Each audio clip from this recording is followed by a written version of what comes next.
District బ్రహ్మంగారి మఠంలో బ్రహ్మంగారు సంసారం చేసిన ఇంటి దగ్గర అయితే మనం ఉన్నామండి. ఈ ఇంటికి పెద్ద చరిత్రే ఉంది. ఇక్కడ తవ్విన బావికి అయితే 100 ఏళ్ల తరానికి చరిత్ర ఉందన్నమాట. ఇక్కడ స్వయాన స్వామి కట్టుకున్న ఇండ్లు. స్వామి పెళ్ళైన అనంతరం ఇంటికి వచ్చాడు గోవిందమ్మతో. అప్పటి నుంచి ఇక్కడే ఉండేవాడు అనమాట. ఇక్కడ పిల్లలు కలగడం కానీ, పిల్లలు పెద్దవాళ్ళు కావడం కానీ, ఆయన జపం, అలాగే కొన్ని కార్యాలు జరిగేంత వరకు ఇక్కడే ఉండేవాడు. తర్వాత ఆయన దివసమాధిలో కూర్చోవడం జరిగింది. ఇక్కడైతే రోల్ చూసారా, గోవిందమ్మ దంచిన రోల్ కూడా అలాగే ఉంటుంది. మీరు చూస్తే ఒకసారి గమనిస్తే ఇక్కడ బావికి అయితే ఒక పెద్ద చరిత్ర ఉందండి. స్వామి పోలేరం ఉండేది గ్రామదేవత. గ్రామదేవతకు మంచిగా స్వామివారికి జాతర చేసేవారు అమ్మవారికి. అప్పుడు బ్రహ్మంగారు కూడా ఒక సాధారణ మనిషి అనుకొని మా అందరూ వచ్చి చందా అడిగారంట.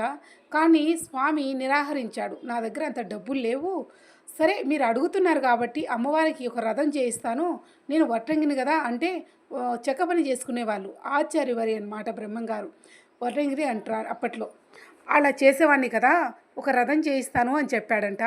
దానికి వాళ్ళు ఒప్పుకోకుండా, నువ్వు చందా ఇస్తేనే నీళ్ళకు కానీ మంచి చెడులకు వస్తావు, లేకపోతే రావద్దని గోవిందమ్మ నీళ్ళకు వెళ్తే ఆపేశారంట. అప్పుడు గోవిందమ్మ బాధపడుతూ స్వామివారికి ఇలా చెప్పిందంట, స్వామి నేను ఉదయం లేగానే స్నానం ఆచరించి పూజ నిర్వహించితే అప్ప నాకు మనశ్శాంతిగా ఉండదు, ఊరి వాళ్ళంతా నన్ను రావద్దన్నారు బావి దగ్గరికి అని. సరే గోవిందమ్మ నువ్వు వెళ్ళి విశ్రాంతిగా తీసుకోమ్మా అని చెప్పాడంట.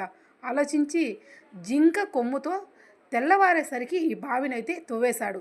తవ్వి తెల్లవారుజామున బ్రహ్మముహూర్తంలో మహాతల్లి లేచేసరికి లేచి వచ్చి బ్రహ్మంగారి కాళ్ళకు నమస్కారం చేసుకుంటుందంట.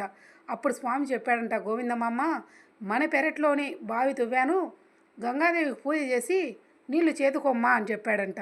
తల్లి సంతోషపడి అప్పుడు వచ్చి చూస్తే బావి తవ్వాడంట స్వామి. కొబ్బరి నీళ్ళగా అమ్మవారు బొగ్గొంగుతున్నారంట. అప్పుడు సంతోషించి పూజ చేసింది కాబట్టి ఈ గంగాదేవికి చాలా విశిష్టత ఉంది. ఇక్కడ నీళ్ళు తీసుకెళ్ళి తోటలకు చల్లినా, చిన్నపిల్లలు తాపినా, ఆరోగ్యం బాలేనలో అయినా చాలా ఇంట్లో చల్లుకోవడానికి చాలా ముఖ్యమైన కార్యాలకు ఇక్కడుండే నీళ్ళు తీసుకెళ్తారు.